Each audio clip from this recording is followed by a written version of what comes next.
राम जय राम जय जय राम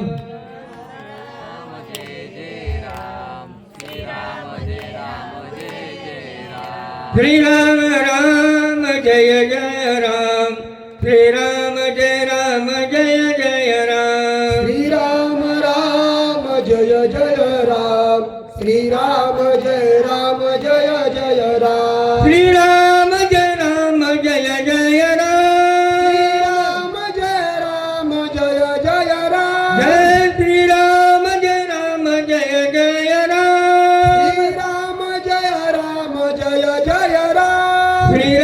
राम जय जय राम श्री राम जय जय राम श्री राम राम जय जय राम श्री राम जय जय प्रभु रामचंद्र भगवान की जय पवन सूत हनुमान स्वामी महाराज शांति ब्रह्म एकनाथ महाराज की जय यमगेश्वर भगवान की जय वर्म भेद श्री राम वचन खर दुर्धर कोपाय मान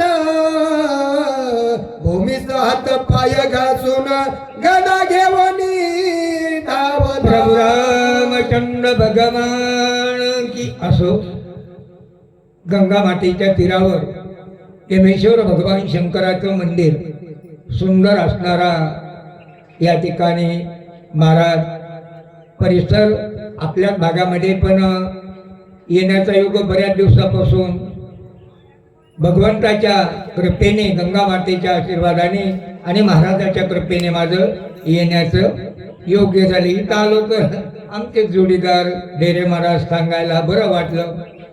मी काही लांबाला नाही, माझं गाव तालुक्यात माझं माऊली फाटा लिमगाव पशी गाव आहे, छोटंसं गाव आणि हातही एकच आहे, कुठे काही कामधंदा करायचं काम नाही आपलं, म्हणून हे चालू. सुंदर अशी रामायणाची कथा. ब्रह्मांड नायक रामप्रभूचं कार्य करणारा खर दुष्य आणि त्रिशरा सत्व रज आणि तम हे तीन गुण भक्तीला अवघडच आहे देवापर्यंत जाण्याकरता. त्यातले दोन गेले, दूषण आणि खर. त्रिशुरा आणि दूषण गेले, आता राहिला खर. खर असणारा बाण सोडल्यानंतर आम्हाला बोलू लागला. रामा म्हणला भोळ्या बाबड्या भक्ताला फसवा होता, येते तरी पाहिजे जातीचे एर गबाळाचे काम नव्हे. रामा तू माझ्या बाणाचा वार सहन करू शकणार नाही. रामाने सांगितलं खरं सांगू का, कारण सत्कर्माला सहाय्य करणं हे खरं काम आहे आणि सत्कर्माला जर भीती दाखवली घातली या भय नरका जाणे. ब्रह्मांड नाही तर रामप्रभूने सांगितलं जनस्थान हे ब्राह्मणाला दिलेलं दान आहे. लोकाला दिलेलं दान हिसकावून घेणं हा तुमचा धंदा आहे. 14,000 अक्षिता सहित ऋषीमुनी साधू संत मंदिर याची विठंबना करतात आणि ब्राह्मण लोकांचे याग सिद्धीला तुम्ही जाऊन देत नाही. अरे मूळ वंशातली तुमच्या राजा रावणाची बहीण नक्की एका साधूला छेडण्याकरता आली. साधू कोण? लक्ष्मण भैया झाले 14 वर्षे. ब्रह्मांड नाही तर रामप्रभू करतात 14 वर्षे वनामध्ये अन्न पाण्याचा त्याग केला. साधूची हेळना करणं म्हणजे दुःखाला मारक आहे. आणि ती नक्की साम नावाचा मुलगा मरण पावला, ही घरानं घेऊन तिघाकडे गेली. आपल्यात म्हणे ना एकटी कशी जाऊन नगर हाकून नेऊ. नक्की बाई एकटी राहतच नाही, तिला वाटतं बाकीच्यानी सोबतीने करावा म्हणून तिचं तुम्ही ऐकलं आणि ज्यांनी नाट्याची संगत धरली. माणसं म्हणतात नाक गेलेले त्याला काय लाज आहे. आशाच्या संगतीला जर राहिलं तर वाण नाही पण गुण लागल्याशिवाय राहत नाही. मग तो गुण त्या नक्कीच ऐकून तुम्ही युद्ध करण्याकरता आलेल्या जिथं स्वतःच नाक नीट नाही ती लोकांचं नाक काय दाखविणारे ब्रह्मांड नायक रामप्रभू खर नावाच्या राक्षसांना बोलतात. किती जलपासी सैरा वैरा बोलू नको श्रीरामचंद्र बहु बडबड नसता जविरा रण निर्धारा. खर नावाच्या दैत्याने सांगितलंय नामा जास्त बडबड करू नको. तुझं बोलणं म्हणजे सैराट बोलणे. सैरा आणि वैरा. काही माणसं शब्दापेक्षा जास्त बोलतात. शब्दापेक्षा एका कामामध्ये गोष्ट आटपणारच नाही. एखाद्याला काम सांगितलं नाही, एखाद्याला म्हणलं पोरा जातो का दुकानावर आणतो का, तो म्हणला दुकान उघडं नसलं तर मग काय दुकानदार बांधून ठेवेन का. एक आगंतुक बोलणं. रामाला त्याने सांगितलं ए रामा जास्त बोलण्याची सवय तुला, जास्त बोलू नको, कारण जास्त बोललेलं वाया जात. रामाला ज्ञान शिकवायला लागला हे. आणि बरेच महाराज असे आपल्याला ज्ञान सांगतात. महाराज हे मंदिराची स्थापना कोणी केली, आता केली कोणी बघा ना, पण त्याच जोपासना कोण करतं हे पहा. एवलेशे रोप म्हणायला हरकत नाही, रोप लावता येते पण संगोपन करता आलं पाहिजे. तसं नाथ बाबांनी भावार्थ रामायणाचं रोप लावलं पण त्याचं संगोपन ही अनादी लोक करतात. आणि सुंदर अशी रामकथा सप्तामध्ये का होईना लोक घेऊ लागले. आता 6-6 महिने अडचण वाटते पण सप्त्या सुद्धा अडचण येते पहा. बरेच लोक म्हणतात काय गेलं असतात पण बरंच लांब आहे, गाव आमचं लांब आहे आणि कामाचे दिवस आहेत. मी म्हणलं बिनकाम तरी कवाय आपल्याला. संध्याकाळी कथा ठेवल्या बी महाराज पहिली गोवी चालू झाली की बोलणं चालू असतं ऐकणार असं. मध्यस्थी कथा आली की यायच्या झाल्या डुकल्या चालू. आरती पुढे नेल्या म्हणावं लागतं घ्या आरती म्हणले झाली का काय पोती. देहीची विदेही भोगू दशा. परमार्थ ही कटीने पहा. म्हणून त्या रामप्रभूला खरं नावाचा राक्षस बोलू लागला. रामा जास्त बोलू नको असं खरानी मार्म केलं. राय साय श्री रघुवीरा तो मारिला बहुत धुरा तुझ्या घेऊनी रुधिरा मारिला धुरा. खर नावाचा राक्षस बोलू लागले ए रामा थांब. आतापर्यंत बरेच लोक तो आमन धपक्या मारले. आमन धपक्या मारले म्हणजे ते बेसावध होते तू सावध होता आणि त्यांना मारलं ते जमलं. इथून मागचे गुन्हे पचले पण ह्यो गुन्हा तुला पचणार नाही. मी तुला मारीन, तुझ्या नरडीचं रक्त काढी आणि बाकी त्याची पितृतर्पण किती 6 म्हणून आहुती देईन. कोण म्हणतं याला चुकच नव्हतं ना, रक्ताशिवाय यांनी याच्या कडीला जातच नव्हते. पवित्र माळकरी आणि ब्राह्मण लोक मारायचे यज्ञामध्ये रक्तस्राव करायचे, याचं कर्म हे होतं. असा खरं बोलू लागला. तुझी रुधिराच्या तर्पणे रक्त होतील राक्षस गणे गदा गाय घेईन प्राण सत्य संपूर्ण. जेवढे जेवढे राक्षस रणभूमीवर मरण पावले, रामा तुझ्या रक्ताने जर त्या पिंडीवर सिंचन केलं ते पुन्हा जिवंत होते ना, आपल्या होतेच ना. इकडे शास्त्र सांगते 184 येऊन फेरा फिरल्याशिवाय मनुष्याचा जन्म नाही. हे बरोबर आहे ना, 100% का नाही. पण आपल्यात नाही महाराज. आपल्यामध्ये म्हातारा आपदून मरू द्या पोत्यामध्ये येळील बिन खाण्यापिण्याचं. म्हातारा मरते त्याचं गंगापूजन होऊस तर वर्ष श्राद्ध होऊस तर इकडे सून बाळातीन व्हावा आणि जन्माला लेकरू रडावा की लगे अंगुऱ्यावाली जाती म्हणते बाबा आले पुन्हा रिटर्न झाली. म्हणजे आपदून गेलेलं म्हातारं पुन्हा आलं. जी बाई नवऱ्याला नीट कधी जन्मातच बोलली नाही आमचं म्हातारं मेल्याशिवाय आमचं घर सुधारणार नाही, तीच सुनाला म्हणते ते कारभारी यायला हानी जाऊ नको. तिला म्हणते सोनाला हानी जाऊ नको. ही लाटांनी तांब्या दाखवीत होती आमचं म्हातारं मेल्याशिवाय घर सुधारणार नाही. एवढं कर्मय. तसं तुझ्या रामा रक्ताच्या ठिकाणी जेवढे मेले तेवढे जिवंत होते. अशा प्रकारची गदा हातात घेतली आणि खरं नावाचा राक्षस रामाला बोलू लागला. सावध पाय श्रीरामचंद्र एकेची घाई करीना पुरा दात खातक से कर करा गदा गरगरा खैर नावाच्या रक्ती सांगितलं वृत्तीवर ये नामा सावध हो म्हणजे काही झोपला नव्हता राम. आणि देव झोपतच नाही. देव झोपत नाही तरी आमच्या काकड्या झापताय. उठा पांडुरंगा समयो प्रभात पाटला. देव झोपला का म्हणणारा झोपला. हं? देव झोपला का? आणि देव झोपल्यावर आपण उठणार आहेत का? म्हणून पांडुरंग परमात्मा रामाला सांगितलं रामा तू सावध हो म्हणजे वृत्तीवर ये. आणि माझ्या गदेचा महार सहन होईल का हे बघ. राम बघू लागले म्हणजे गदा तर एवढीच आहे पण गद्याला गधापणाला जास्त वाटतो. एवढं शस्त्र आहे म्हणला. 2 एकर ऊस पण अभिमान छातीवर हातून यंदा ऊस जातो का नाही आज जाईन ना. नाही तर खाते ना आपल्या गाई गोपालन मधल्या. चिंता कशाला. 2 एकर वाल्याला पावसाची चिंता. कसं होतं कुणाला माहित. पाऊस पडतो का नाही यार पडा की यंदा. गंगा तीराचा भाग तर मी म्हणतो बराचसा खळून गेला. चिंता उलशाक वाल्याला लमाट्या वाल्याला चिंता नाही. धूम्र निघे नेत्रद्वारा रागे कापत तर तर डसो धावे श्रीरामचंद्रा कंठीच्या रुधिरा. लाल डोळे केले आणि डोळे लाल केल्यानंतर डोळ्यातून ज्वाला बाहेर पडू लागल्या. अशा फाफे पडू लागल्या ना. मोठमोठाले युद्ध होते ते पळायला लागले. म्हणजे नक्की हे जाळल्याशिवाय राहत नाही. जशी फाडाला पातट फुकून द्यावा ना तसा फडका व्हावा तसे लोक पळू लागले. पण रामाने सांगितले असे जळणारे मी लई बघितले.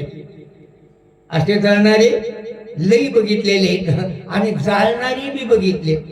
देव कुणाला भेट नाही. आणि देवाला नेमकं माहिती याच्यात किती राग आहे ती.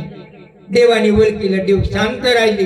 लक्ष्मण भैयाजी घाबरला. म्हणला दादा हे सोंग जरा वेगळं दिसते. म्हणले गप तुला अजून कळालं नाही म्हणूनच तू सेवा करतोस.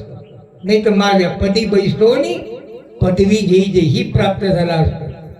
तुझ्या नळीच्या करीना रक्त पान तेव्हा मी संतप्त होईल वटारीले दोन्ही नयने श्री रघुनंदन. तुझ्या रक्त नळण्याचा घोट घेईन. तुझ्या नळीचं रक्त काढीन तेव्हा माझ्या चित्ताचं समाधान होईन. आणि स्वतःचे डोळे वाचले.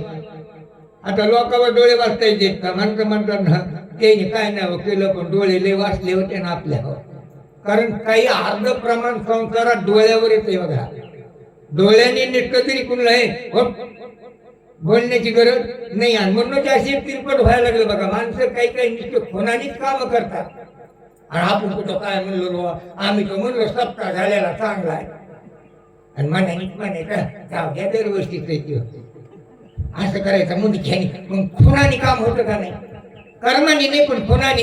तसं त्यांनी खुनवलं. डोळे लाल केले. डोळे वटारले. बाकीच्याने बघितलं. राम म्हणला असे डोळे फाकणारे लगे बघितले. निशेष मारा भय रघुवीरा आव्हानीले मातांग शस्त्राय विजय जपोनी घातक मंत्राय शस्त्रास्त्राय. ब्रह्मांड नाही की रामप्रभूला मारण्याकरता मातंग नावाच्या अस्त्राची निर्मिती. मार्तंडेश्वर नावाचं अस्त्र म्हणजे मातंग ऋषीच्या दमाने घेतलं होतं बरं का. कृपेने दिलं नव्हतं. तुम्हाला काय करायची बंदूक माझ्याकडे पाहिजे म्हणून बळाने घेतली होती यायची. त्या अस्त्राची निवेदन केली. मंत्राची प्रेरणा त्याच्यावर केली.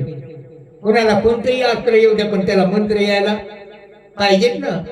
नाही तर बऱ्याच लोकांना पहिल्या चटके येत होते ना. चटके इकडं होते का नव्हते पण आमच्या इकडं होते बघा. चुलीवरल्या भाकरी दुसऱ्या दुंडीत गेल्याशिवाय राहत नव्हत्या. पण बाया बिले हुशार होते. एका पुरीने गंधाची टिकले लावले भाकरीला. आणि पुन्हा शेजारणीची तर बघायला गेली. म्हणली बाय आमच्या बाळीने गंधाचे टिकले लावले. तुमच्या इथं ती म्हणली आमची पुरीने तुमचं बघून आमची बी लावले. अशा चटक्या झाल्या असत्या ना. आता माणसाला काही चांगल्या गोष्टी नको वाटतात महाराज. इंच उतरायचं नको वाटतं पण चढवायचे मंत्र बरे वाटते. एका बाईला मंत्र चढवायची येत होती. इथल्या नाही बरं का आमच्या ठिकाणी. आणि नवऱ्याला चावला आणि ते आपोआप तोंडात आले. जेव्हा घेतलं फोरन बायको टिंबाळ दिला म्हणला इथून पुढे म्हणतीन खा.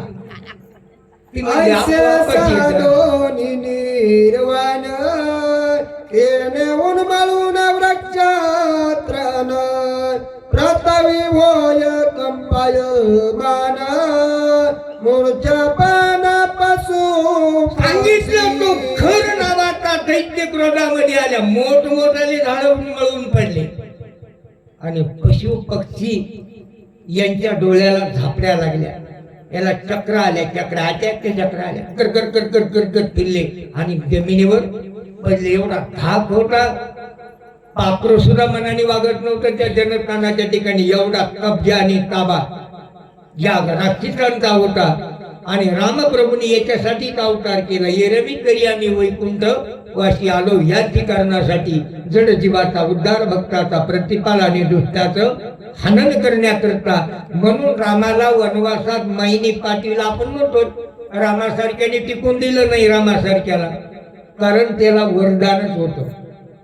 त्याला वरदान होतं की मी राज्य करण्याकरता नाही, जगाला जगांकित बनवण्याकरता मी अवतार घेतलेला आहे. म्हणून रामाने अवतार घेतला. लोक भेले, पण राम अभिदा देत होते, घाबरू नका, हे असे किती अवकाळी येते. अवकाळी येणाऱ्या आबाळाला भीचं नसतं. गदाखराचे तेज दारुण भस्मभूत केले त्राण गुलम पर्वत कंपायमान वृक्ष खाली टाकले, मोठमोठाले पर्वत पित्त झाले. 18-12 वनस्पती, 18-12 वनस्पतीला फुलं आलेले ते आपोआप गळून पडले. गदेचा वार. आता तो खर रणभूमीवर ब्रह्मांड नाही, रामप्रभूच्या पुढे आपला अहंकर्तेपणा दाखवला. गदा उचलता अंबरा विमानी पळती सुरवर चळका परवी नक्षत्र अस्त्र मंत्र आकाशामध्ये गदा उसळली. युद्ध रात्र होतं का दिवसा? दिवसा म्हणावं तर सूर्य पळाला म्हणावं, पण इथं सांगितलं चंद्र बिन तारा बी पळाल्या, म्हणजे युद्ध रात्र होतं का? एक अनुमान आहे पहा. आकाशामध्ये जेवढे ग्रह ही जागा हालचाल करू लागले, पण अजूनही भानगडे पहा. रामायणामध्ये लय गुंतागुंती. इथं जर ग्रह पळाले तर रावणाच्या सिंहासनाखाली होते कोणते? 33 कोटी देव रावणाच्या बंधनात बी होते. रामाला खरात युद्ध बघायला बी आले होते. ही गडावरी आली की त्यांनी विमानाचे कवाड लावले, विमानाला भागणेवाले की शब्बास पळू लागले ते विमानाचे. अस्त्र दुर्धर देखोने श्रीराम नित्य सावधान आगर रुद्र मंत्र जपून बाण दारुण ब्रह्मांड नाही तर रामप्रभू मृत्यूवर म्हणजे नित्य सावध होते. रामाने विचार केला, आली अरिष्ट निवारावया. मग अस्त्र कोणाचं आहे? भगवान शंकराचं आहे. मग नाव कोणाचं घ्यावं लागल? भगवान शंकराच्या ओंकार शब्दाचा मंत्र उच्चारला, ओम नमः शिवाय.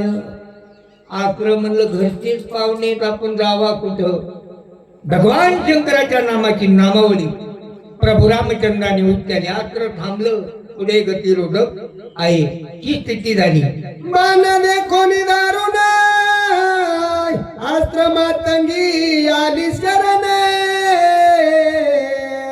माझा वाचवा प्राण श्रीरामचरण. मातंगी नावाच्या अस्त्राने भगवान शंकराचं नाव उच्चारणाऱ्या रामाच्या मुखातले शब्द ऐकले. ती ठरली, त्राहिमा त्राहिमा त्राहिमा. रामा, मी आनंदे बाबांनी शरण आले, माझा अंगीकार करा. या दुष्टाच्या हातातून मी निष्ठले, तुमच्या भात्यात येण्याकरता मी आले. रामाला 5 प्रदक्षिणा घातल्या आणि ती अस्त्र दैवता रामाच्या भात्यात येऊन बसली, असं नाथबाबाने लिखाण केलं. बाण लागत उद्भट गदा झाली सता कुट गाया दुमादुमिले वैकुंठ करोनी पीठ पाडिली. बाण लागल्याबरोबर गदेचे 100 तुकडे झाले. नाथबाबा म्हणतात पीठ झाली नाही, 100 तुकडे झाले. कारण पीठ व्हायला काही एवढी चिठ्ठी नव्हती. 100 तुकडे कोणाचे कालनेमीचे 100 हनुमंतांनीच घेतले ना. 100 तुकडे झाले तरी आपोआप सुटत होते, कारण तेवढं भक्ती आणि ज्ञानच होतं राक्षसाला. महाराज आपल्यासारख्याला राक्षसाची असल्यासाठी मानायचा अधिकार नाही. प्रत्यक्ष देवाला ज्याला मारण्याकरता यावं लागतं त्याचं पुण्य काही कमी आहे का? हा? काम, क्रोध, मद, मत्स्य, दम आणि अहंकार हे 6 गुणाचे राक्षस मारण्याकरता प्रत्यक्ष ब्रह्माला यावं लागलं, असं गौबा काका बोलतो. खरं झाला रणवून माता निर्वाण गदा झाली व्यर्थ, चिंता विसरले चित्ता श्री रघुनाथ दे कोणी. वृत्तीवर एकदा ती गदा गेली म्हणजे अहंकार गेला. अहंकार गेला की चित्त एकरूप झालं आणि चैतन्य वृत्तीवर आलं. चित्ती वशे देव. चैतन्य वृत्तीमध्ये चित्ताची स्थापना झाली आणि शरीरातला अहंकर्तेपणा निघून गेला. आणि मग म्हणला उगाच आता पडल्या देवाचं नाव घेतलेलं बरं. तारुण्याच्या मिशेनं गुमानी कोणाची तारुण अवस्था संपली आणि वार्धक्य अवस्थेमध्ये मग सप्ते बघायला लागले. बरेचसे लोक ज्याला ऐकू येत नाही ते ऐकायला असतात, ज्याला दिसत नाही ते जत्राला. बरोबर आहे की नाही? कारण यवन अवस्थेतल्या माणसाचा परमार्थ घ्यायसारखा आहे, पण त्यांना टाइममुळे बनत नाही. नाथ बाबा बोलतात, बाणे गदेचा झाला निपात, शस्त्रसेना केला घात, शस्त्र सामग्री करून व्यर्थ, श्रीराम भात्यात खरं नावाच्या राक्षसाचे शस्त्र होते ते रामाच्या भात्यात येऊन बसले. नाथ बाबा बोलतात, एकाला खरं उराला रणी, श्रीरामे जर्जर केला बाणी, परिकर बाणा ते नगनी, श्रीराम रामाने बाणाने जर्जर केला. काही माणसं म्हणतात ना कष्ट करून करून जर्जर झाले, पण कवा काय देवळाकडे येत नाही बरं का. त्याच्या हाडाचे खिळखिळे झाले आणि आपल्यात म्हणे ना मनकेने मनका गेला, पण अजून तणका काही गेला नाही. तशा प्रकारची वृत्ती त्या खराची बनली. सगळा राम मी काय गोटी, याची धरवणी आपटी, दाविनल महाटी, निर्वाण दृष्टी. तुम्ही गुडघे दुखू लागलेली, उठलेली बसलेली जागा उठवा ना, तरी म्हाताऱ्याला गम निघाना. पोरा मसाडीची दार काढली का, तुला काय घे नाही गप ना. तसं हे पडल्या गप राहीनाच न खत. हा भट्यावर बसलेलं मात्र काही हातात नाही, पदरात नाही, काहीच नाही. लई झालं तिकडं आघाडीवरच आहे बरं का. पण ते म्हणतात आमच्या पोराचा उसपली काढा लई चांगला आहे. मी म्हणलं कवा गेलतात, 65 फुगल्यावर गेलतात का लावायच्या आधी गेलतात. तर मला तसे हे पडले पण गप बसाना. उठल्या तरी बी आपला दोंडकळत चालला. मला मी अजूनही बघत. काय बघन अजूनही म्हणला पलीकडे शिवारातून येडा करून ये गप. हरत आहे तो निटरा. श्रीरामाच्या दिली वस्त्र सामग्री, हातेर नदीचे चौफेरी, विशाल वृक्ष उपडोनी करी, श्रीरामावरी जेवढी शरीरातली दोन्ही लक्षणांनी रामायणे पाहिजे. जेवढी शरीरातली सामर्थ्य होतं ते रामाने गाळून टाकलं. हातात काठी घेतली, वृक्ष म्हणजे काठी घेतली. काठी घेतली तरी हे म्हातारं म्हणतं मी काठीने एका एकाला हानी न. अरे तुझ्यात बळ नाही राहिलं दादा. पडतात तसं खर अंगातलं त्राण सगळं संपलं तरी काठी घेऊन म्हणतो पोरवा तुमच्यात काय जम आहे. मी पाहिजे होतं त्या भांडणात पुढं कशाला फटकळून पडायला का. ही वृत्ती खराची झाली. येणे वृक्षाचे निघाते, श्रीराम मारिले जाण म्या तुते, ऐसा गरजोने अद्भुते, वेगी वृक्षाते याच वृक्षाने मी तुला मारी. गर्जना करू लागला गर्जना. अंत काळाच्या वेळेला थकल्यावर तरी पडल्या गप पडावा ना. मोठे गर्जना गेले रामा एकाच वृक्षाने तुझा अंत करेल. असा तो खरं नावाचा राक्षस बोलतोय. वृक्षात कोणी प्रचंड, श्रीरामे बाण सोडिला वितंड, दुखंड त्रिखंड नवखंड, करुणी शतखंड, ब्रह्मांड नायक रामप्रभूंनी अवाढव्य वृक्ष त्याच्या हातातला बघितला. रामाने बाण सोडला, एका वृक्षाचे 2 तुकडे केले. नाथबाबा सांगतात 2च नाही 3 केले, 3चे 6 केले, 6चे 9 केले. 9 कोणचे केले? 5 कर्मेंद्रिय, 5 ज्ञानेंद्रिय आणि 11वं मन. 11 पर्यंत नेऊन घातलं तरी माणूस गबासना. ते म्हणतो देह दिला देह भोजना गोमठा. कवा कवा भजना गोमठा? सप्ताहुनी होऊन गेल्या.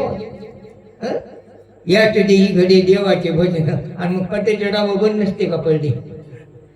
ती बी चालू होती. मग कोण्या जन्मात येतं? वृक्षाने वटोनी दुर्धरा अंग प्रत्यांगी खोचला करे वाहत रुधिराच्या पुरे रणी रघुवीर. नाथबाबांनी वर्णन केलं. बाण वृक्षाने छेदन केला, अंग आणि प्रतिअंग. पहा, काही माणसं म्हणतात ना बोललेला शब्द अंतकरणामध्ये मरेतक टिकतो. बाबा मारलेला वळ तरी भोजवतो. म्हणजे बाह्य लक्षणाने बोलणं वेगळं आणि आंतर लक्षणाने बोलणं वेगळं. बरेच लोक म्हणजे आता बाबा बरे झाला आला रे बाबा. हा कुठून वरून आहे का आतून? वरूनच आहे, आतून काहीच नाही ना. तरी महिला 2 बोलायला बसल्यावर एकमेकीला म्हणतात ना दोन्ही बायाचे शब्द एक यावा. ते म्हणतात माझ्या मनातलं बोललीस. आता हिच्या मनातलं तिला काय माहिती होतं? आहे का मनातलं माहिती? पण ते टप्पू लागला ना मग म्हणतात माझ्या मनात सोपं झालं बघा. आणि माझ्या मनातलं बोललीस. किती वर्म सोपं आहे. रणी निर्धावळ कराय आणि येऊजिले अंतक शस्त्र प्रळय रुद्र महामंत्र जपून शस्त्र सोडिले. म्हणून सांगितलं भगवान शंकराचा प्रळयांतक नावाच्या रुद्राच्या मंत्राचा उच्चार केला आणि शस्त्र सोडलं. आता या आखांडाचं खंडन करण्याकरता शास्त्र आणि शस्त्र दोन्ही जमलं तर जमते. असं शस्त्र रामाने सोडलं, पाखांड्याचं पाखांड नाहीच केलं. देहबुद्धीचा मुकला कराय झुंजण्या पळाण्या पडे विसराय धरणे मारण्या धैर्य निर्धार आई विचार करी कलिकेच्या डोळ्याला घापड्या पडल्या. आठव नाठव गेला भावा भाव. याच्या डोळ्यानी बाण यायला लागलेला दिसायला, पण ते मायाकडे यायला लागला हे कळाना. देही स्थिर झाला आणि बुद्धीची चंचला तर ती बी थांबली. आणि ते म्हणा आता जे होईल ते होईल बघून घेऊ. असं नाही की येरी म्हणे आता तसं नशिबात ते भोगल्याशिवाय सुटणार नाही. पण कवा हे मध्ये ते ह्या कोरोना नावाचा कोरोना कवा पहा. माणसं आता एखादं जर दारास टिकलं तर माणसं म्हणतात राम चांगलंय पाहिला निष्ठा शिकला की बाजूला खाली येऊ निष्ठा तिकून खी गेली म्हणजे खूप बाजूला. आणि खरंच त्या टायमाला पहा आपलं पूर्वजन्माचं पुण्य. ज्या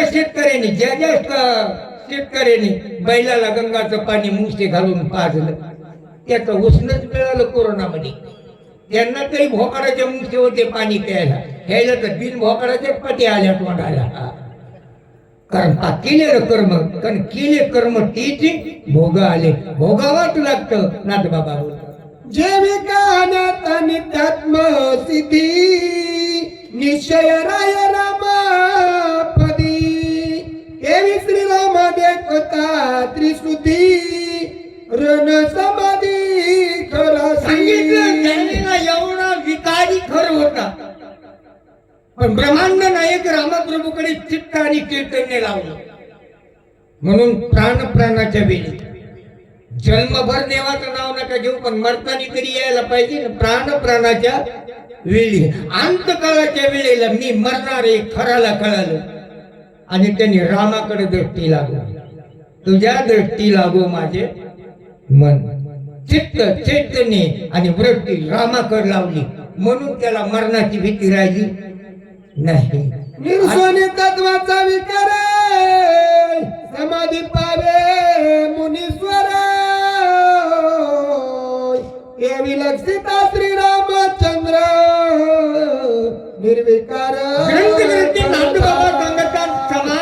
अवस्थेमध्ये यायचं म्हणलं ह्या बाकीच्या उपाध्या सोडावं लागतील ना. बरोबर आहे का नाही? कीर्तन पोथी ऐकायची म्हणल्यावर बाकीच्या उपाध्या सोडावं का नाही? पण घरचे म्हणतात आट्या पोथीला जायचंय ना, पोळीला घेऊन जा सगळं. ती मांडीवर म्हणल्यावर ती काय ऐकून देत नाही. मग काय होतं? ऐकायला पोथी, वळायला वाटीन, सांभाळायला नाती, शेवटला आपल्याला मातीच मिळते, काही नाही. म्हणून शी सोडावा लागेल. ब्रह्म साध्य करायचं असेल तर मायेचा त्याग करावा लागेल ना. माया आणि ब्रह्म दोन एक ठिकाणी निर्माण होत नाही. म्हणून यांनी मायेचा आवरणाचा त्याग केला आणि ब्रह्मसंविद्येमध्ये साधक आला आणि मग समाधी योगाला बसला. तसं त्यांनी मायेचा त्याग केला, ब्रह्मरामाकडे दृष्टी लावली आणि रामाचं ध्यान करू लागला. अशा प्रकारची साधना खराची नाही. यवनी श्रीरामाचा मान माझा घेईला निज प्राण, यही नाही आठवण श्रीरामारण. त्याच्या मनामध्ये वाटलंच नाही रामाचा बाणी येईन मला मारी. हे आठव राहिला नाही. थोडं लक्ष.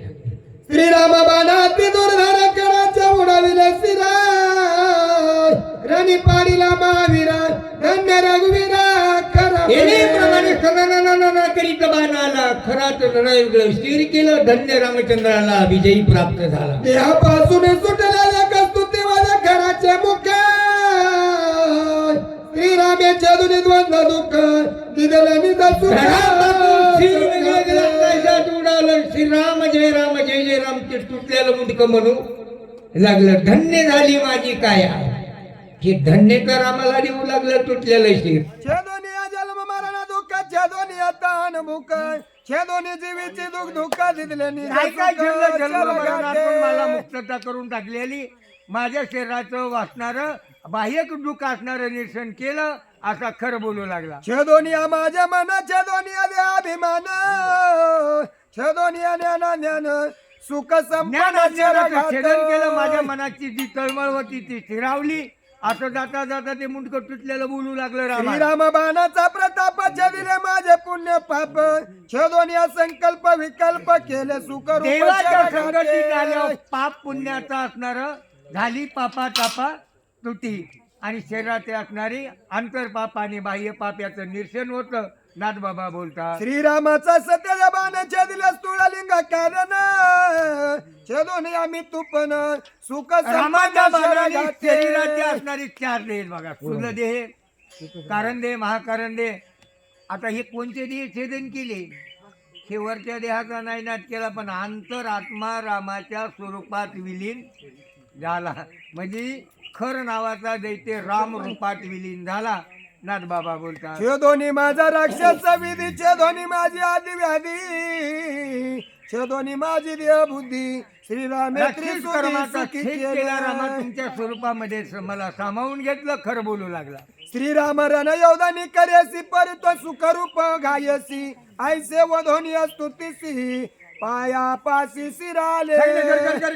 आकाशामध्ये एवढी स्तुती रामाची केली आणि रामाच्या पायापाशी येऊन मुंडकं जे पडलं. गती दर्शन नव्हे मिळालं. तापसासी, जे गती नव्हे योगी संन्यासासी, ते गती दिदले खरासी गाया सरसी जे श्रीरामे. तपश्चर्या करणाऱ्या तपश्चर्याला जे मिळालं नाही ते खराला रामाने गती दिली. जे गती न लय योगयागी, जे गती न लभे सर्व त्यागी, ये गती दिले खरा लागी रणरंगी योग श्रीरामे. सिद्धी वायाची उपाधी धम्म धर्म सगळ्यापेक्षा अधिक गती खराला दिली. जे गती न लभे वेद विधी, जे गती न लभे शस्त्र सिद्धी, ते गती दिदली. 6-7 झाले 4 वेद ज्यांनी खरासी. मुखोद्गत करून पुण्य कमवलं त्याच्याही पेक्षा गती खराला मिळाली. जे गती न लभे कर्म करिता, जे गती न लभे ध्यान धरिता, ते गती आली कराच्या हाता बाणग्रता श्रीराम. कर्म करताना जी गती प्राप्त होती. आता कर्म कोणते? माणसं म्हणतात चांगलं केलेलं होते नी, कधी कोणाचं वाटोळं केलं नाही. चांगलं करणाऱ्याला जी गती मिळती ती खराला मिळाली. जो जो श्रीराम दृष्टी रणी पडे तो तो सायुजासी चढे, राक्षसाचे भावे चोकडे रणी रोकडे जेवढे जेवढे सायुजे. रामाच्या दृष्टी पुढे मेले ते मोक्षाला प्राप्त झाले. नाथबाबा बोलतात सुंदर महाराज या की या या या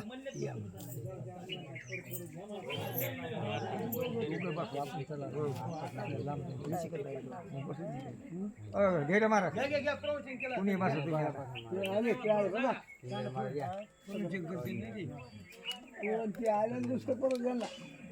मामा डेरे मामा वाचे बोल बोल बोल कोणी आता आम्हाला जायचं लांब जायचं